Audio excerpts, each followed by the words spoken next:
Today it's time to take a look at the Corsair Semitar RGB Pro, which is a mouse with a lot of buttons, more buttons, and even more buttons.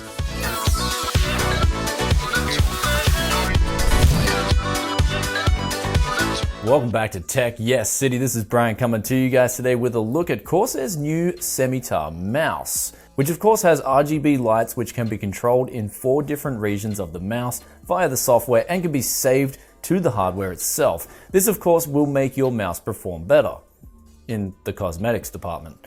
The input lag is really good on the Pro, coming in with comparable levels to my G302 from Logitech, which has some of the lowest input lag possible. So I'd guesstimate this mouse to have input lag somewhere between 0 and 2 milliseconds. It also features a 16,000 DPI PixArt PMW3367 sensor with DPI adjustments of 1. That's right, 1 on both the X and Y axes, which is insane. I'd honestly love to meet the guy who uses 16,000 DPI just so I can see how they roll. Adjustments can be made via the Q software, which also has the options to save 3 different hardware profiles and change the RGB lighting in many different patterns. You can also overlay the lighting with layers, kind of like Photoshop, which makes this software not only easy to use, but also very feature-packed. There's also the ability to update firmware and control other devices via the Q software, for instance a K95 keyboard. Though the clicks are solid throughout the whole mouse, with Corsair opting to use the industry standard, which is Omron, which have their own click rating up to 5 million clicks.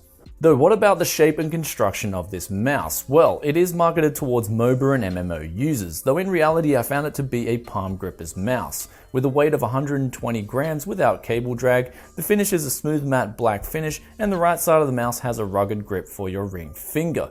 The bottom of the mouse has 4 Teflon grips, and there is yellow steel accent running on the bottom of the mouse through to the left side. The scroll wheel itself is firm and has good feedback, so you will get a relatively stiff scroll and can use the scroll click reliably in games.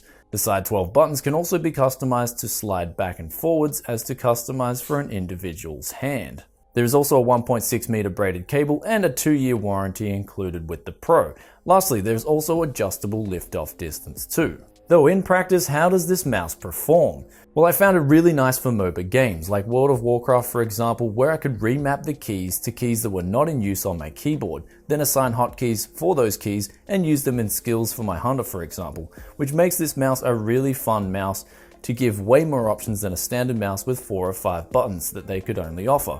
The sensor was also incredibly smooth, even on a few different mouse mats I had here, and I found even in games like CSGO, it performed really well. Though as for me personally, I do prefer a fingertip mouse with small dimensions for daily use, so something like this would be great for a palm gripper who wants all the functionality that I could think of from a mouse, and coupled with the excellent hardware on board that makes this mouse perform as fast as a Logitech mouse. And on that note, I can't really fault anything with it. Though keep in mind it is an expensive mouse, coming in at around currently 67 USD on Amazon and about 108 Australian dollars for Aussies. Though as with everything, you get what you pay for, and this is certainly a premium mouse intended for those who demand the best. Anyway guys, if you enjoyed this video, then be sure to hit that like button and let me know in the comments section below what you think of Corsair's RGB Pro Semitar mouse.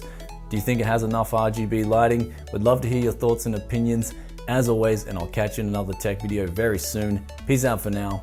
Bye.